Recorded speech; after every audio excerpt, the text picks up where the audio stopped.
আচ্ছা, আজকে আমরা যাব আমাদের দ্বিতীয় ক্লাস ভেক্টরের। আমরা আজকে ভেক্টর বিভাজন শিখব। মনে করি ও বিন্দুতে পি একটি ভেক্টর। আমরা এটাকে আর-ই দিলাম, আর দ্বারা সূচিত করলাম। আমরা এই ভেক্টরকে দুইটা উপাংশে ভাগ করতে পারি, সে দুইটা হচ্ছে লম্ব উপাংশ। আমি এই ও বিন্দুটা দিলাম ও বিন্দুতে আর ভেক্টর একটা ক্রিয়া করছে, এটাকে আমি দুইটা লম্ব উপাংশে বিভক্ত করব।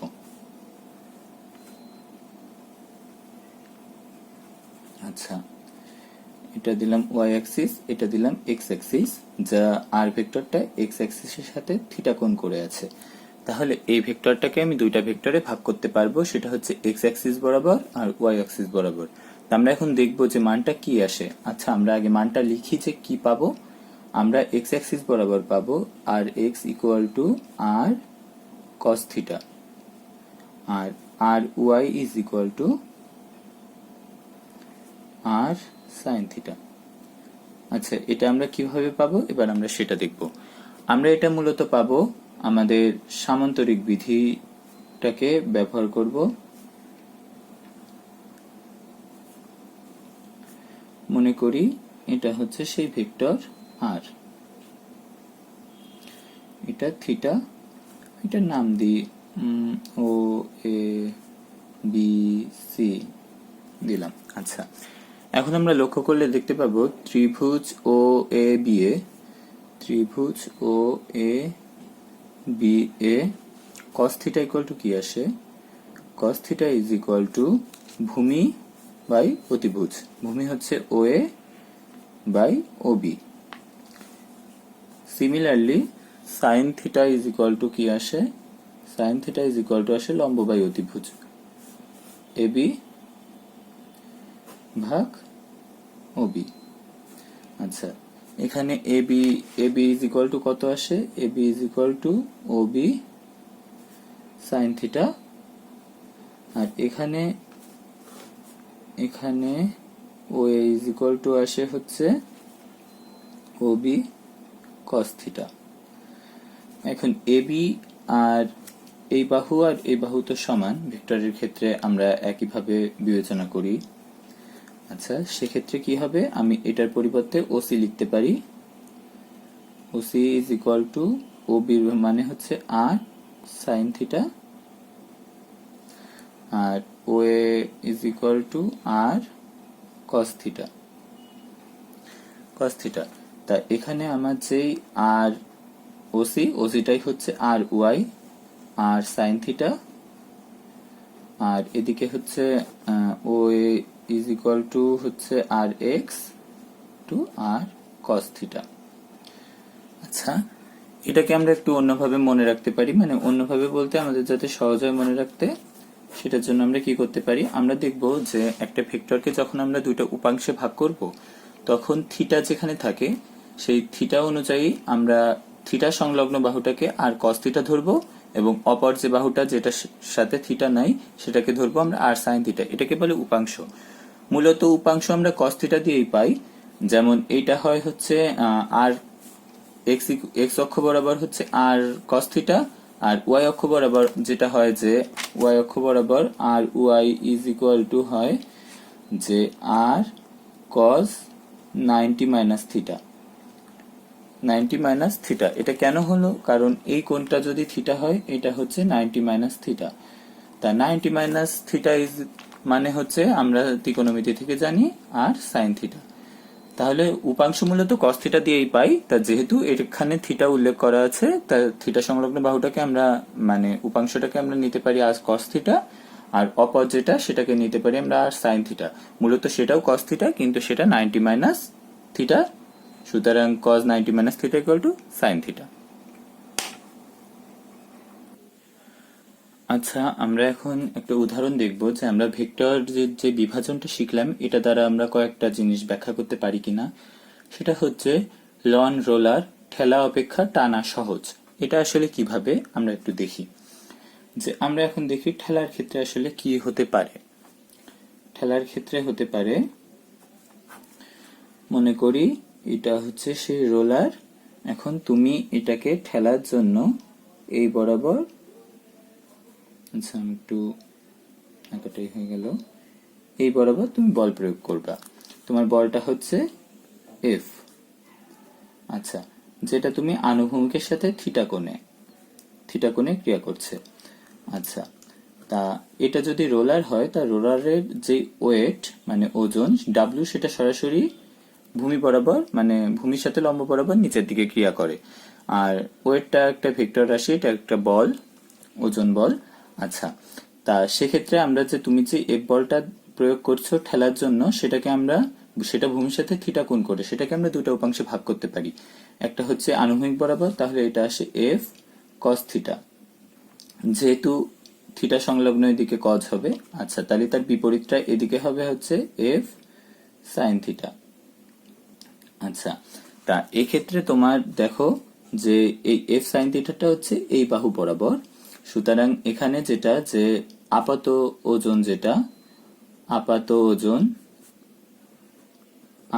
ওজন যদি আমি ডাব্লিউ প্রাইম দিই, তা সেক্ষেত্রে যেটা হয় W plus F sine theta. আচ্ছা, এটা গেল হচ্ছে আমার ঠেলার ক্ষেত্রে। আচ্ছা, টানার ক্ষেত্রে কি হতে পারে আমরা একটু দেখি, তারপরে আমরা দুইটাকে কম্পেয়ার করব। আচ্ছা, টানার ক্ষেত্রে মনে করি এটা সেই রোলার। এখন তুমি একে এফ বলে উপরের দিকে টানছো। আচ্ছা, এফ, আচ্ছা, সেটা আনুভূমিকের সাথে অবশ্যই থিটা কোণ করে। আর এদিকে ওজন নিচে ডাব্লিউ নিচ বরাবর ক্রিয়া করলো। আচ্ছা, তাহলে এর আনুভূমিক উপাংশ হলো এফ কস থিটা, আর এদিকে হচ্ছে এফ সাইন থিটা। আচ্ছা, তা এবার কি দেখো, এক্ষেত্রে আপাত ওজন কত আসে? আপাত ওজন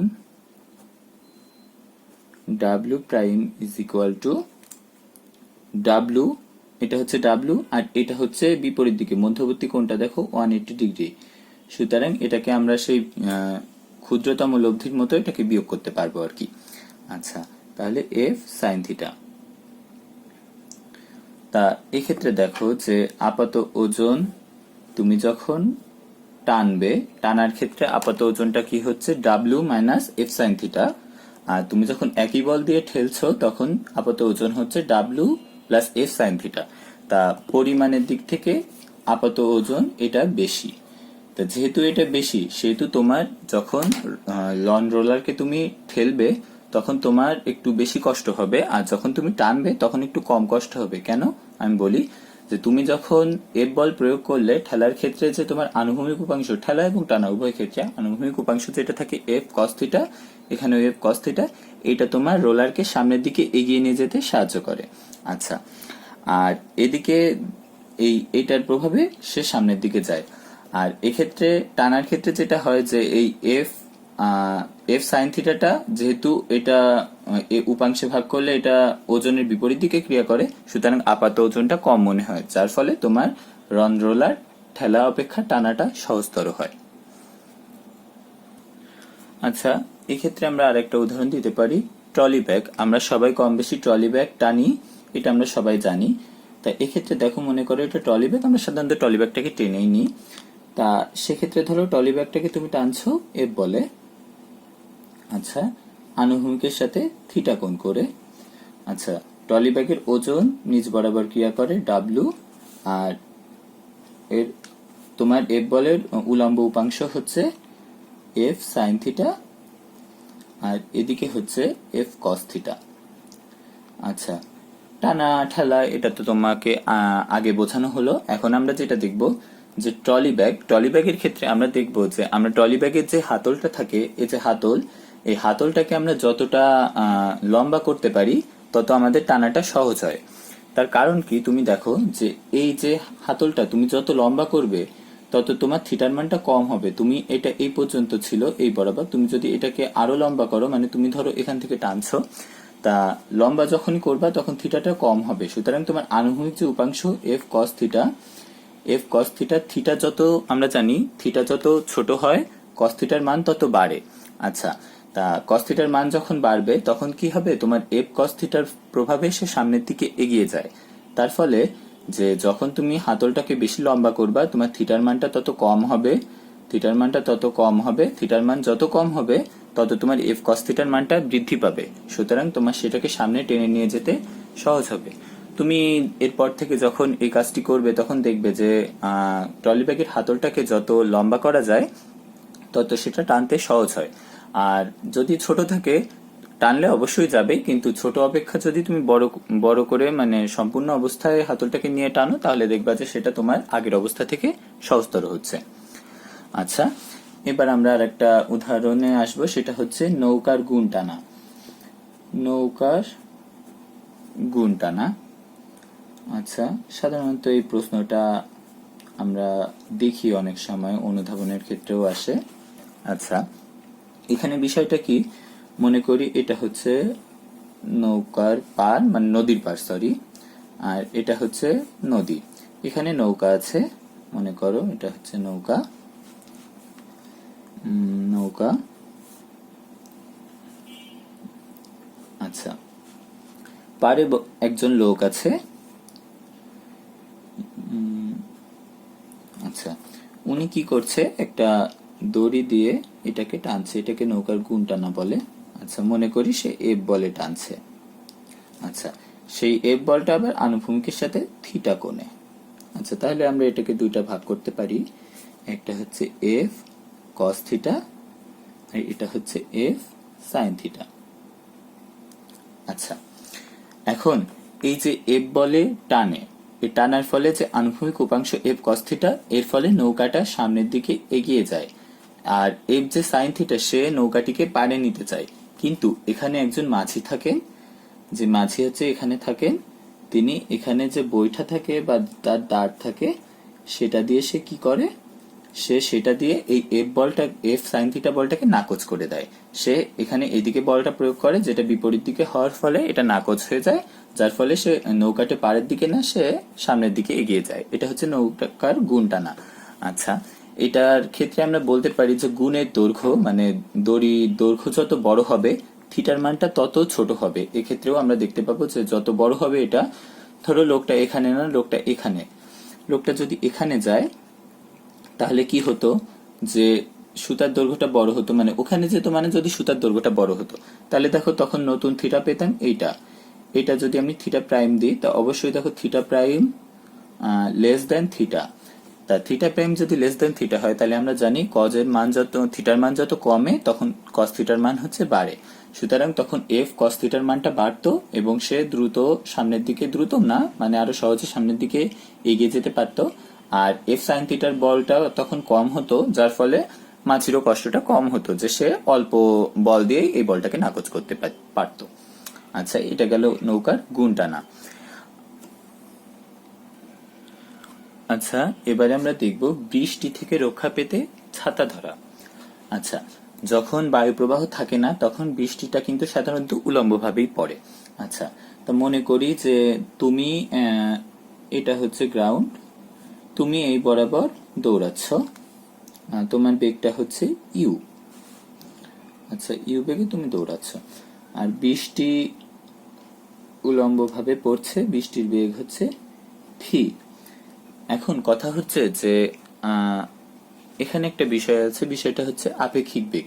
তুমি যখন ইউ বেগে দৌড়াবে বা ইউ বেগে চলবে তখন বৃষ্টিটা যে উলম্বভাবে পড়ছিল সেটা তোমার গায়ে উলম্বভাবে লাগবে না। দুইটার একটা লব্ধি বেগে তোমাকে পড়বে, লব্ধি বেগ না, এটা হচ্ছে আপেক্ষিক বেগ। তা আপেক্ষিক বেগটা আগে আমি একটু আলোচনায় আসি যে আপেক্ষিক বেগটা কি। মনে করো তুমি এখান থেকে এই দিকে দৌড়াচ্ছ, এই বিন্দু থেকে 3 মিটার পার সেকেন্ড বেগে। আচ্ছা, তোমার এক বন্ধুই তোমার পিছে এখান থেকে তোমার পিছে দৌড়ানো শুরু করলো, সে হচ্ছে 1 মিটার পার সেকেন্ড বেগে। আচ্ছা, সেক্ষেত্রে দেখো যে এ তোমার পিছে 1 মিটার পার সেকেন্ড বেগে দৌড়াচ্ছে আর তুমি হচ্ছে 3 মিটার পার সেকেন্ড বেগে দৌড়াচ্ছ। তাহলে এর সাপেক্ষে মানে এটাকে দি পি, এটাকে দি কিউ, সুতরাং কিউ এর সাপেক্ষে পি এর যে বেগটা কত তা আমরা দেখতে পাই, এটা একই রেখা বরাবর। তো কিউ এর সাপেক্ষে পি এর বেগ হচ্ছে কিউ এর সাপেক্ষে সাপেক্ষে পি এর বেগ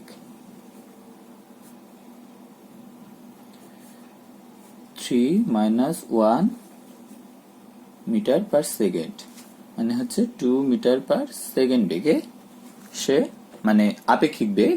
এটা হচ্ছে কিউ এর সাপেক্ষে তোমার, এটা মনে করো পি তুমি, এটা তোমার বন্ধু, সুতরাং কিউ এর সাপেক্ষে তোমার বেগ হচ্ছে 2 মিটার পার সেকেন্ড। এটা তুমি বুঝতেই পারছো যে তুমি একদিকে 30 মিটার পার সেকেন্ড বেগে দৌড়াচ্ছ, আর একজন হচ্ছে 1 মিটার পার সেকেন্ড বেগে দৌড়াচ্ছে। তাহলে এর সাপেক্ষে তোমার বেগটা হচ্ছে 3 metre per second minus 1 metre per second is equal to 2 metre per second. আচ্ছা, তা এক্ষেত্রে আমরা একটা জিনিস দেখতে পাই যে যখন আমরা আপেক্ষিক বেগটা হিসাব করি একজনের সাপেক্ষে, তা আমরা যার সাপেক্ষে বের করি তার বেগটা কিন্তু আমরা মাইনাস করে দিই। এটা আমরা একটু লক্ষ্য করি, যার সাপেক্ষে বের করি তার বেগটা মাইনাস করে দিই। আচ্ছা, তাহলে এখন বৃষ্টি যখন পড়ে তখন কি হয় যে এই বৃষ্টিটা তোমার বেগের সাপেক্ষে একটা আপেক্ষিক বেগে তোমার গায়ে পড়বে। আচ্ছা, সেই আপেক্ষিক বেগটা কি হবে? সে আপেক্ষিক বেগটা অবশ্যই যদি আমি ধরি আপেক্ষিক বেগ ডাব্লু, তখন সেটা হয় ভি মাইনাস ইউ, মানে তোমার সাপেক্ষে, সুতরাং এটা আমি বৃষ্টির বেগ থেকে বিয়োগ করব। আচ্ছা, আমি এখানে লিখে দিই যে বৃষ্টির বেগ হচ্ছে ভি, আর ব্যক্তিটা হচ্ছে তুমি বা আমি, যে কেউ, বেগ ইউ। আচ্ছা, তাহলে ব্যক্তির সাপেক্ষে বৃষ্টির বেগ হবে বৃষ্টির বেগ মাইনাস ব্যক্তির বেগ। আচ্ছা, এটাকে আমরা এভাবে লিখতে পারি, দেখো, প্লাস মাইনাস ইউ। আচ্ছা, আমরা ভেক্টরের যোজন বিধি শিখেছি, আমরা সেই যোজনটাকে কাজে লাগাই আমরা এই বিয়োগটা করব। আমি আগের দিনের ভিডিওতে বলেছিলাম যে আমরা আসলে ভেক্টরে যেটা বিয়োগ করি, তো বিয়োগটা হচ্ছে আমরা কোনো ভেক্টর থেকে কোনো ভেক্টর বিয়োগ করার ক্ষেত্রে তার দ্বিতীয় যে ভেক্টর তার বিপরীত ভেক্টরটা যোগ করি।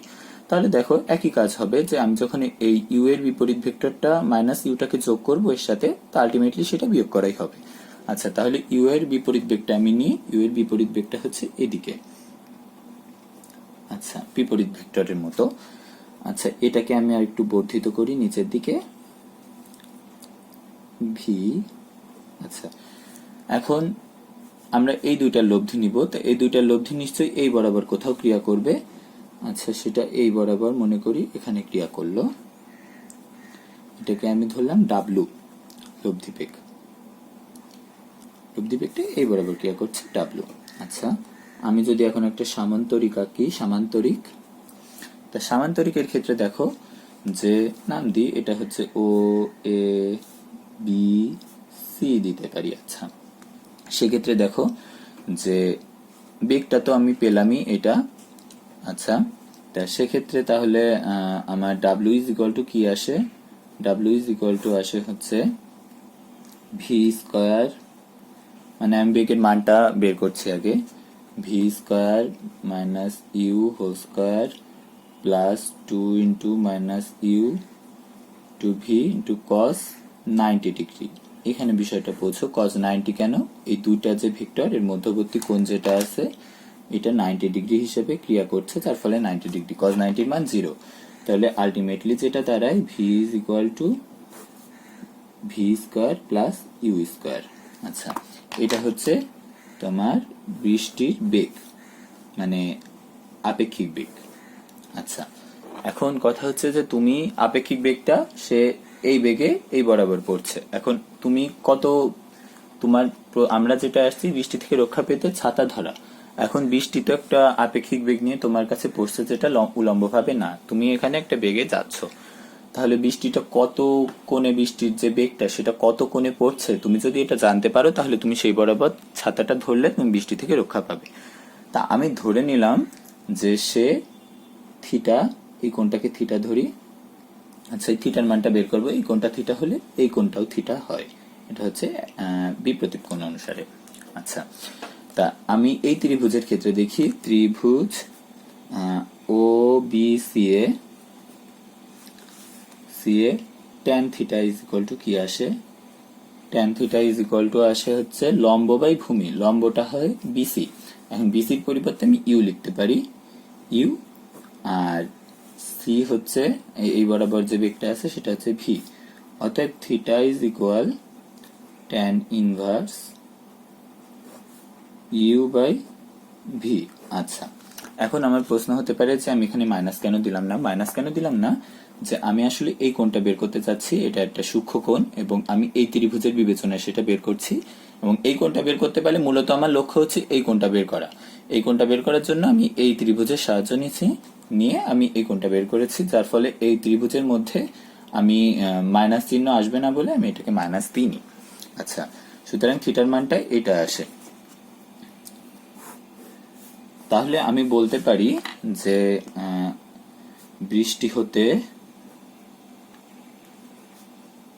বৃষ্টি হতে রক্ষা পেতে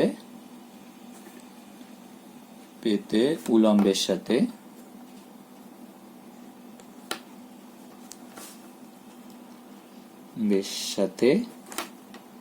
theta is equal tan inverse U by V কোণে ছাতা ধরতে হবে।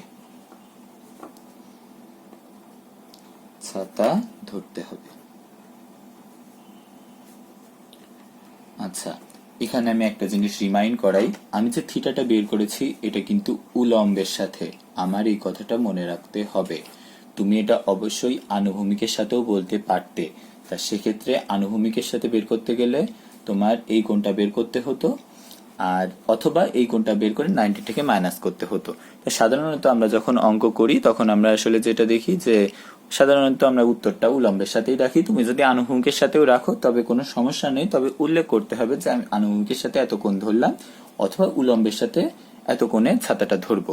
এটা অবশ্যই উল্লেখ করতে হবে যে এটা কার সাথে, কারণ এখানে অথবা মানে এখানে যেটা যে তুমি যে লব্ধি ভেক্টরটা বের করলে আপেক্ষিক বেগ, সেটা তো একটা ভেক্টর রাশি, সেটার মানটা বের করলে কিন্তু দিকটা তোমার অবশ্যই বলতে হবে যে সেটা কার সাথে কত কোণে। তা উলম্বের সাথে হলে উলম্ব এবং আনুভূমিক হলে আনুভূমিক, সেটা তোমার অবশ্যই উল্লেখ করতে হবে। আচ্ছা, আমরা এবার দেখব যে নদী নৌকার কিছু সমস্যা আমাদের আসে, আমরা সেটা একটু ফেস করার চেষ্টা করব। তার আগে আমরা বুঝে নিই। মনে করি এটা একটা নদী এবং নদীর প্রস্থ হচ্ছে ডি। আচ্ছা, নদীতে হচ্ছে নৌকার বেগ, বা আমরা যখন সাঁতারু হতে পারে, নৌকার বেগ আমরা ধরলাম ভি। আচ্ছা, স্রোতের তো একটা বেগ থাকে, স্রোতের বেগ করলাম ইউ। আচ্ছা, এখন কথা হচ্ছে যে এটাকে দিয়ে আমি হচ্ছে ও, এটা ডি দিলাম। আচ্ছা, স্রোত তো এই বরাবর প্রবাহিত হয়, সুতরাং আমরা এটা দিলাম যে বরাবর। আচ্ছা, এখন প্রশ্ন হচ্ছে যে প্রথম কথা হচ্ছে আমরা যেটা দেখলাম ন্যূনতম দূরত্বে নদী পার। এখন ন্যূনতম দূরত্ব অবশ্যই নদীর প্রস্থ বরাবর, এখানে হচ্ছে নদীর প্রস্থ ডি, আমি লিখে দিই নদীর প্রস্থ ইজ ইকুয়াল টু ডি। আচ্ছা, ন্যূনতম দূরত্ব বলতে আসলে বোঝানো হয় হচ্ছে প্রস্থ বরাবরই ন্যূনতম দূরত্ব ওডি বরাবর। তাহলে আমি এখন ন্যূনতম দূরত্বে নদী পার হব, সেক্ষেত্রে আমার কি হবে, মনে করি ন্যূনতম দূরত্বে নদী পার হওয়ার জন্য আমার স্রোতের বেগের সাথে আলফা কোণে, এটা হচ্ছে ভি, আলফা কোণে রওনা দিতে হবে। তাহলে আলফা কোণে যদি রওনা দিই তাহলে দেখা যাবে যে কোনো একটা পর্যায়ে এই দুইটার যে বেগ আছে, বেগের লব্ধি হিসাবে আমি এই বরাবর পৌঁছাবো। তা আমি আলফার মানটা কত হলে এই বরাবর পৌঁছাবো আমি সেটা বের করার চেষ্টা করবো আর কি। আচ্ছা, তাহলে আমরা কি করলাম যে স্রোতের বেগের সাথে আলফা কোণে রওনা দিলাম ভি বেগে, এটা হচ্ছে নৌকা নিয়ে রওনা দিলাম। আচ্ছা, এখন আমরা যে উপাংশ বিভাজন শিখেছি আমরা দেখি সেটাকে একটু কাজে লাগাবো। এটা যদি আলফা হয় তার নিঃসন্দেহে এই কোণটা হচ্ছে 180 ডিগ্রি মাইনাস আলফা। আচ্ছা, তাহলে এই ভি এ বেগের আনুভূমিক উপাংশটাকে আমরা নিই, আনুভূমিক উপাংশ যেটা থাকে সেটা হচ্ছে V cos 180 degree minus alpha is equal to minus V cos alpha. আচ্ছা, মাইনাস কেন হলো এটা তো আমরা জানি যে তোমার দ্বিতীয় চতুর্ভাগে cos ঋণাত্মক। আচ্ছা, এটা গেল। আচ্ছা, তার উলম্ব উপাংশটা কি আসে, উলম্ব এটা উলম্বটা আসে V sine 180 degree minus alpha equal to V sine alpha. আচ্ছা, এখন তুমি দেখো যে স্রোতের এই বেগ, তোমার বেগটাকে আমি দুইটা ভাগে ভাগ করে ফেলেছি। সেটা হচ্ছে একটা উলম্ব বরাবর, আমি এখানে চিত্রটা একটু আঁকি। এটা হচ্ছে তোমার ভি ছিল, এই বরাবর হলো ভি সাইন আলফা, এই বরাবর হলো হচ্ছে মাইনাস ভি কজ আলফা, আর এই বিন্দুতে এখানে হচ্ছে স্রোতের বেগ ইউ। আচ্ছা, আর এই কোণটা ছিল হচ্ছে আলফা। আচ্ছা, এক্ষেত্রে আমরা দেখি যে তোমার বেগটাকে আমি দুটো উপাংশ ভাগ করলাম। একটা হচ্ছে উলম্ব উপাংশ, যেটা তোমাকে ওই পারে নিয়ে যেতে সাহায্য করবে, একটা হচ্ছে আনুভূমিক উপাংশ। তোমার বেগটাকে আমি দুইটা উপাংশে ভাগ করে ফেলেছি। এখন তুমি দেখো যে এইটা আর এইটা যদি পরস্পর সমান হয়, মানে তোমার বেগের আনুভূমিক উপাংশ এবং মানে আনুভূমিক উপাংশ এবং স্রোতের বেগ যদি পরস্পর সমান হয়, তাহলে দুইটা নাকচ হয়ে যাবে। আচ্ছা, নাকচ হয়ে গেলে তুমি এর প্রভাবে অপর পারে পৌঁছাতে পারবে। তাহলে আমরা কি লিখতে পারি যে minus V cos alpha is equal to U, কারণ এই দুইটা যদি পরস্পর সমান হয় তবেই তো নাকচ হবে, দুইটা বিপরীত দিকে, আর তুমি তোমার উলম্ব উপাংশের প্রভাবে অপর পারে পৌঁছাতে পারবে নৌকা নিয়ে। তাহলে কজ আলফার মানটা কি আসে দেখো, কজ আলফার মানটা আসে মাইনাস ইউ বাই ভি, অতএব আলফা ইজ ইকুয়াল টু, আচ্ছা, alpha is equal to cos inverse minus you by V. আচ্ছা, তার মানে তুমি যখন অপর পারে ন্যূনতম দূরত্বে পৌঁছাতে চাও, তখন স্রোতের বেগের সাথে তুমি আলফা কোণে যদি রওনা দাও, তাহলে কি হবে যে তুমি এটা অপর পারে পৌঁছাতে পারবে। আচ্ছা, সেটা নয় গেল, এখন অপর পারে তো তোমার একটা বেগ থাকবে, মানে অপর পারে যেতে তোমার যে উলম্ব বেগটা থাকবে সেটাকে যদি আমি ধরি লব্ধি ডাব্লিউ ধরি, ডাব্লিউ ইজ ইকুয়াল টু আসবে কি, ডাব্লিউর মানটা বের করবো আসলে, তাহলে ভি স্কোয়ার যোগ U square plus 2u V cos alpha. আচ্ছা, কজ আলফা, এই যে আমি লব্ধিটা বের করছি সেই প্রথম ইসে, U cos alpha, V cos আলফার মান হচ্ছে মাইনাস ইউ, তো সেক্ষেত্রে যেটা হবে যে V square plus U square minus 2u plus 2u into minus U, সুতরাং আলটিমেটলি দাঁড়ায় V square minus U square. আচ্ছা, তাহলে আমরা এখন যেটা দেখতে পারি যে তোমার লব্ধি বেগটা থাকে হচ্ছে, মানে তুমি যে বেগে অপর পারে পৌঁছাবে, W is equal to V square minus U square, মানে হচ্ছে নৌকার বেগ স্কোয়ার মাইনাস স্রোতের বেগ স্কোয়ার। আচ্ছা,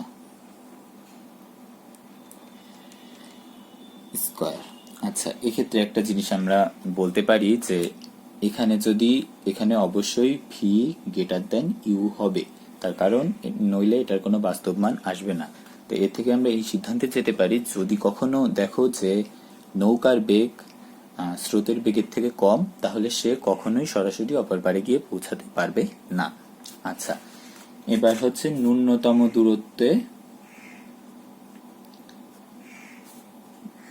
দূরত্বে যে পার হলাম আমরা, তার সময়, পার হতে সময়। আমরা জানি দূরত্ব is equal two beg into সময়। সময়টাকে যদি আমি টি ধরি, আর নদীর প্রস্থ দূরত্ব তো ছিল ডি, ভি হচ্ছে W into T is equal to D by W, অতএব T is equal to D by root over V square minus U square. আচ্ছা, এটা আমরা একটা সূত্র পেলাম, কিন্তু এটাকে আমরা অন্যভাবে লিখতে পারি। আমি আগের পেজে আসি, একটু দেখো যে এই বরাবর যে উপাংশটা ছিল ভি সাইন আলফা, তার মানে এই বেগের প্রভাবেই সে এইদিকে যাচ্ছে, তাই না? সুতরাং এটাই কিন্তু তার যে বেগ, লব্ধি বেগটা এটাই আসবে। তো সেক্ষেত্রে আমরা কি দাঁড়াতে পারি যে আমরা এই টি ইজ ইকুয়াল টু এটাও লিখতে পারি, t is equal to D by V sine alpha. আচ্ছা, একই কথা আর কি। আচ্ছা, এবার হচ্ছে আমরা কি জানি, ন্যূনতম সময়, ন্যূনতম সময়ে নদী পার। আগে ছিল কিন্তু ন্যূনতম দূরত্ব, এবার ন্যূনতম সময়ে নদী পার হওয়া। আচ্ছা, এক্ষেত্রে দেখো কি হয়, যে এক্ষেত্রে হচ্ছে টিটা হবে মিনিমাম। এখন টি ইজ ইকুয়াল টু হচ্ছে D by V sine alpha. এখন তুমি দেখো সাইন আলফাটা এখানে টি এর সাথে ব্যস্তানুপাতিক ভাবে আছে, সুতরাং সাইন আলফার মান যদি ম্যাক্সিমাম হয় টি এর মান মিনিমাম হবে, মানে এই মানটা যত বড় হবে ডি বাই ভি এর মানটা তত ছোট হবে। তাহলে টি মিনিমাম হলে সাইন আলফা ম্যাক্সিমাম হয়, ম্যাক্স হবে, আর সাইনের ম্যাক্স মান হচ্ছে, সাইন আলফার ম্যাক্স মান হচ্ছে 1, অতএব আলফা ইজ ইকুয়াল টু থাকে 90 ডিগ্রি। তার মানে এখানে আমরা এই সিদ্ধান্তে উপনীত হতে পারি যে ন্যূনতম সময়ে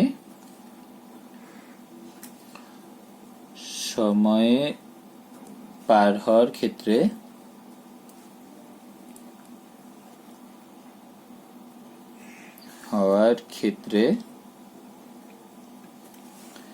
ন্যূনতম সময়ে পার হওয়ার ক্ষেত্রে ন্যূনতম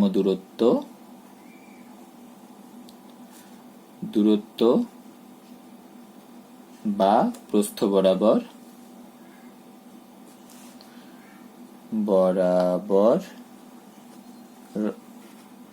ন্যূনতম দূরত্ব প্রস্থ বরাবর রওনা দিতে হবে।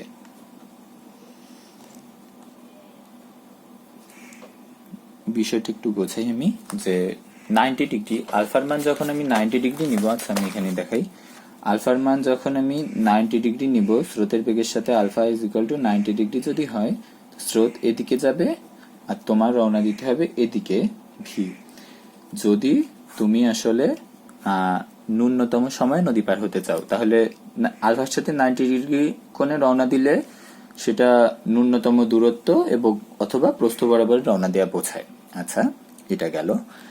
আচ্ছা, এবার দেখি আমরা কিছু ম্যাথ প্রবলেম করতে পারি কিনা। আচ্ছা, এক্ষেত্রে আমি আরেকটা জিনিস দেখাই, সেটা হচ্ছে ধরো তুমি ন্যূনতম সময়ে, কথাগুলো একটু খেয়াল রেখো, ন্যূনতম সময়ে, দূরত্ব কিন্তু না, ন্যূনতম সময়ে এটা হচ্ছে প্রস্থ ডি। আচ্ছা, ন্যূনতম সময়ে এটা হচ্ছে ইউ ছিল, তুমি রওনা দিলে হচ্ছে এই বরাবর, মানে ন্যূনতম সময়ের জন্য তো প্রস্থ বরাবর রওনা দিতে হবে, কিন্তু তুমি এই দুইটা বলের প্রভাবে তুমি হয়তো এই বরাবর কোনো একটা জায়গায় একটা বেগ নিয়ে পৌঁছাবে আর কি, ডাব্লিউ বেগ নিয়ে পৌঁছালে। আচ্ছা, সেক্ষেত্রে তোমার লব্ধির মানটা হবে, যেহেতু এটা 90 ডিগ্রি, এই দুইটা সামান্তরিক সূত্র দিয়ে বের করলে হবে। এখন কথা হচ্ছে যে তুমি ধরো এটা ও, এটা ডি, এটা হচ্ছে বি, তুমি রওনা দিয়েছিলে এখান থেকে ন্যূনতম সময়ের জন্য, তুমি এই বরাবর রওনা দিলে, তুমি পৌঁছালে হচ্ছে ও বিতে, ও বি বরাবর পৌঁছালে হচ্ছে বি বিন্দুতে। এখন একটা প্রশ্ন থাকে যে এই দূরত্বটার মান নির্ণয়ের ক্ষেত্রে অনেক সময় কোশ্চেন আসে, এই মানটা যদি আমি এক্স ধরি, তাই এটাকে বলে পার্শ্বীয় সরণ। তা এই এক্সটার মান বের করার ক্ষেত্রে আমরা জানি এক্স দূরত্ব ইজ ইকুয়াল টু তোমার কি বলে, বেগ ইন্টু সময়, বেগ ইন্টু সময়। এখন বেগটা তুমি কি ধরবে, দেখো তোমার এই বরাবর বেগ কি কি আছে, এটা যে প্রস্থ বরাবর তোমার কি কি বেগ কাজ করে, প্রস্থ বরাবর কাজ করে হচ্ছে, আচ্ছা এখানে প্রস্থ বরাবর তোমার বেগ কাজ করে যেটা, সেটা হচ্ছে ইউ, আর সাথে হচ্ছে ভি, এই কোণটা হচ্ছে 90 ডিগ্রি প্লাস ভি কজ 90। আচ্ছা, ভি কজ 90 মানে হচ্ছে 0, তার মানে শুধু ইউ, প্রস্থ বরাবর শুধু ইউ বেগটা কাজ করে। তা সেক্ষেত্রে তোমার এই এক্স এর মানটা আসে হচ্ছে, দূরত্ব যদি আমি এক্স নিই আর বেগটা যদি ইউ হয়, আর সময়টা হচ্ছে টি, এই টি এর মানটা আমি কিন্তু ন্যূনতম সময়ের জন্য টি বের করেছিলাম, সেটা হচ্ছে ডি বাই ভি। আচ্ছা, ডিটা হচ্ছে প্রস্থ আর ভিটা হচ্ছে সে তোমার ন্যূনতম সময়।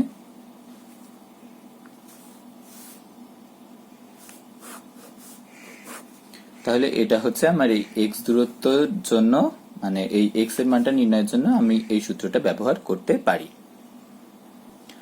আচ্ছা, তা এক্ষেত্রে আরেকটা মাঝে মধ্যে আমরা প্রশ্ন দেখি যে ন্যূনতম দূরত্ব নদী পার এবং ন্যূনতম সময় নদী পারের মধ্যে যে সময় পার্থক্যটা সেটা কি হয়।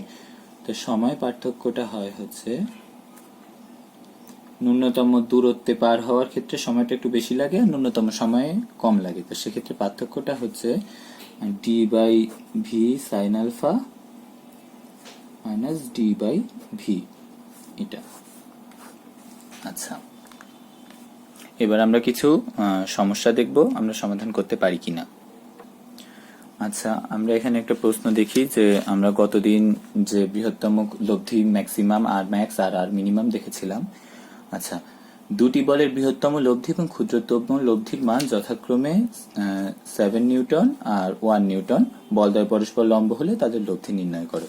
তা আমি ধরি যে এখানে পি এবং কিউ দুইটা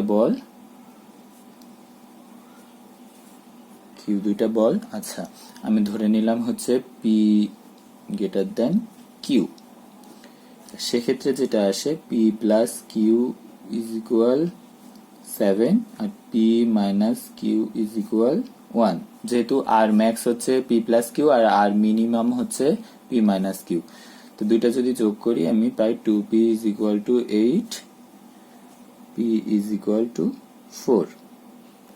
আচ্ছা, আর পি ইজ ইকুয়াল টু যদি 4 হয়, কিউ ইজ ইকুয়াল টু হয় হচ্ছে 3। আচ্ছা, গেল। এবার বলছে যে এরা পরস্পর কত কোণে ক্রিয়া করে, এরা পরস্পর লম্বভাবে ক্রিয়া করে। তার মানে আমি যদি ধরি এটা হচ্ছে 7 নিউটন বল আর এটা হচ্ছে 3 নিউটন বল, লম্বভাবে ক্রিয়া করছে, মধ্যবর্তী কোণ 90 ডিগ্রি, এতে লব্ধি হচ্ছে আর। তাহলে আমরা আরটাকে বের করতে পারবো হচ্ছে আর ইজ ইকুয়াল 7 বলছি, সরি, এখানে হবে 4। আচ্ছা, 4 স্কয়ার যোগ 3 স্কয়ার যোগ 2 into 3 into 4 to cos 90, cos 90 এর মান 0, যার ফলে এটা হবে 5 নিউটন। লব্ধি বলটা হবে 5। তা আমরা যে কোনো ভেক্টর রাশির ক্ষেত্রে যে শুধু ভেক্টরটা মান নির্ণয় করি না, তার দিকটাও নির্ণয় করি। আমি দিকটা দেখি, যে সে মনে করি সে 4 নিউটন বলের সাথে থিটা কোণে যাচ্ছে। তাহলে আমরা যেটা শিখেছিলাম যে tan theta is equal to কার সাথে যাচ্ছে, 4 নিউটনের সাথে। সুতরাং মানে থিটাটা আমরা 4 নিউটনের সাথে নিচ্ছি, 4 কে আমরা নিচে রাখবো। এবার অপরটা হচ্ছে 3 sin 90 প্লাস 3 cos 90। cos 90 এর মান 0, সুতরাং এটা 0 হয়ে যাবে, শুধু 4 থাকবে, আর sin 90 এর মান 1, সুতরাং থিটা ইজ ইকুয়াল টু হবে tan ইনভার্স 3/4, যা আসে একটা মান দিবে কিছু একটা, তত ডিগ্রি কোণে কি যাবে। আচ্ছা, এটা আমরা দেখলাম যে প্রথম প্রবলেম। আচ্ছা, আমাদের বোধহয় একটু দেখতে সমস্যা হচ্ছিল। আচ্ছা, এটা এই পর্যন্ত গেল। আচ্ছা, এবারে আমরা দেখি যে 4 মিটার পার সেকেন্ড বেগে দৌড়ে যাওয়ার সময় একজন লোক 6 মিটার পার সেকেন্ড বেগে লম্বভাবে পতিত বৃষ্টির সম্মুখীন হলে তার বৃষ্টি থেকে রক্ষা পেতে কত কোণে ছাতা ধরতে হবে। আচ্ছা, তাহলে মনে করি আমরা এটাকে দেখি যে তুমি যাচ্ছিলে হচ্ছে মানে 4 মিটার পার সেকেন্ড বেগে কেউ যাচ্ছিল, আর বৃষ্টি পড়ছিল হচ্ছে এই বরাবর, সেটা হচ্ছে 6 মিটার পার সেকেন্ড বেগে। আচ্ছা, তা এক্ষেত্রে বৃষ্টির যে লব্ধি বেগ আমরা আগেই দেখেছিলাম, এখানে যদি -4 মিটার পার সেকেন্ড নিই তাহলে লব্ধিটা এই বরাবর ক্রিয়া করে, আমরা সেটা একটু আগে দেখে এসেছি। সেই লব্ধির মানটা হয় হচ্ছে, মানে লব্ধি ঠিক না, আপেক্ষিক বেগটা হয় হচ্ছে, বেগ আসে √4 স্কয়ার যোগ 6 স্কয়ার, যা আসে তাই। আচ্ছা, এবার থিটা যদি আমি উলম্বের সাথে ধরি, এটা উলম্বের সাথে এইটা, তার আমরা সেই আগের সামান্তরিকের সেই থেকে জানছিলাম যে ট্যান থিটা ইজ ইকুয়াল কি আসে, যে এটা যদি ভূমি হয়, এটা যদি লম্ব হয়, লম্ব বাই ভূমি, তার মানে 4/6। সুতরাং এখানে ট্যান থিটার মান হবে হচ্ছে, থিটার মান হবে হচ্ছে ট্যান ইনভার্স 4/6। আমরা কি দেখতে পাচ্ছি? মনে হয় পাচ্ছি। আচ্ছা, সুতরাং সে থিটা এই কোণে যদি উলম্বের সাথে ছাতাটা ধরে, তাহলে তার বৃষ্টিটা মূলত সে যখন ওই বেগে চলাচল করবে এই বরাবর সে পড়তে থাকবে। সুতরাং তুমি যদি ছাতাটা এটা ধরো ছাতা, তুমি যদি এত কোণে উলম্বের সাথে এত কোণে এটাকে ধরো, তাহলে সেটা বৃষ্টিটাকে প্রতিহত করবে এবং তুমি ভিজবে না। এটার একটা উদাহরণ তুমি দেখতে পারবা যে তুমি যখন চলন্ত কোনো ট্রেনে থাকো বা বাসে থাকো, তখন তুমি দেখতে পাও কি যে বৃষ্টিগুলা তীর্যকভাবে পড়ে, যদি সেখানে বায়ু প্রবাহ তেমন না থাকে আর কি। তাই এটা আসলে তোমার আপেক্ষিক বেগের কারণে দেখতে পাও। আর আরেকটা ক্ষেত্রে দেখবা যে তুমি যখন গাড়িতে চলো, গাড়িতে চলার ক্ষেত্রে যে মনে করি এটা হচ্ছে গাড়ি, যদিও গাড়ি আঁকতে পারি না, তাও মানে বোঝানোর জন্য আর কি, মনে করি এটা হচ্ছে গাড়ি। তা সেক্ষেত্রে দেখবা গাড়ি যদি এদিকে যায়, তাহলে বৃষ্টি তো লম্বভাবে পড়ে, সুতরাং আপেক্ষিক বেগটা এই বরাবর ক্রিয়া করে। তো সেক্ষেত্রে দেখবা যে গাড়ির সামনের কাজটা একটু বেশি ভেজে পিছনের কাজ অপেক্ষা। পিছনের কাজ একেবারে ভিজে না তা না, ভিজে কিন্তু কম। আচ্ছা, এবার আসি আজকের আমাদের শেষ যেই ম্যাথটা, সেটা হচ্ছে যে একটি নদীর প্রস্থ 3 কিলোমিটার। আমি নদীটা আগে এঁকে ফেলি। সেটা হচ্ছে 3 কিলোমিটার, ডি হচ্ছে 3 কিমি।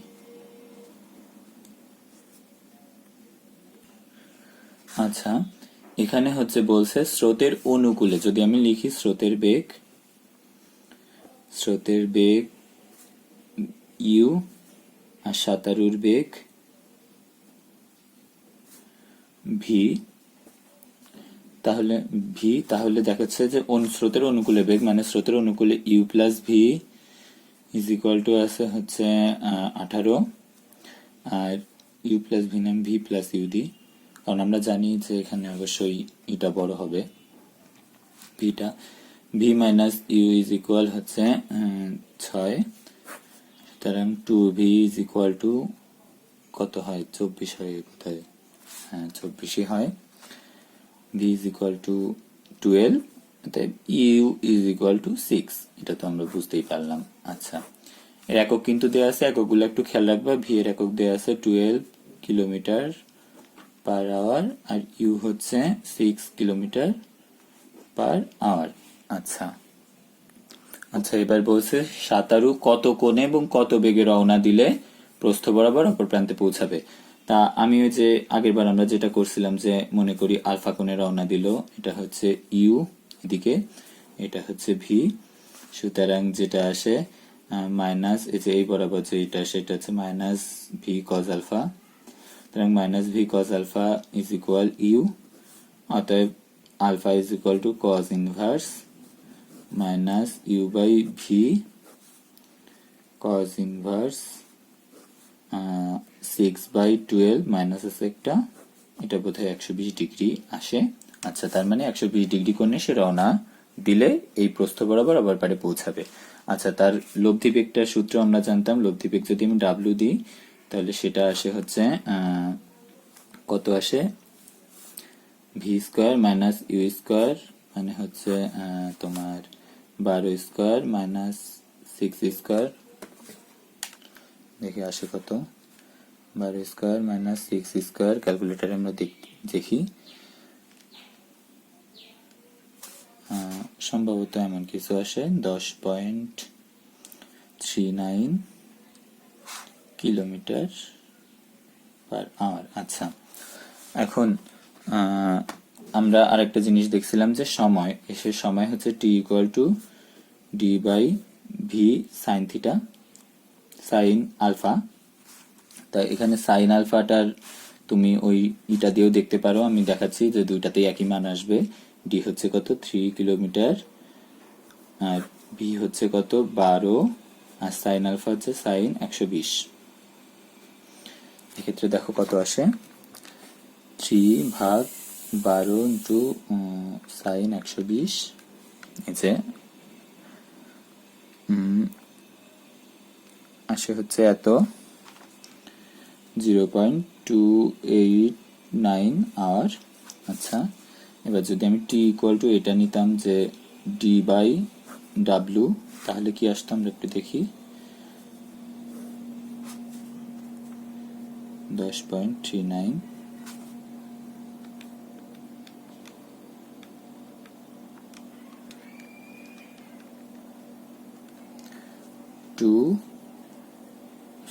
0.289 আওয়ার্স।